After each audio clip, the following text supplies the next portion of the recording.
আমার পরিচিত মানুষজন যখন কানাডাতে আসে তারা আমাকে হয়তো আসার আগেই ফোন দেয় বা এসেও ফোন দেয় যে ভাই একটা চাকরি বাকরির ব্যবস্থা করে দেয়া যাবে কিনা।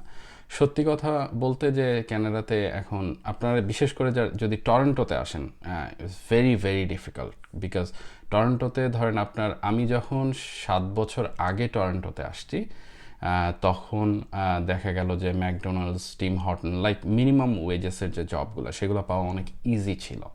বাট এখন ধরেন একটা ম্যাকডোনাল্ডসের পজিশন ওপেন হয়েছে এবং ওরা ধরেন অন সাইট হায়ারিং করতেছে, প্রায় একটা পজিশনের জন্য 150-200 মানুষ হয়তো লাইনে দাঁড়ায় গেছে।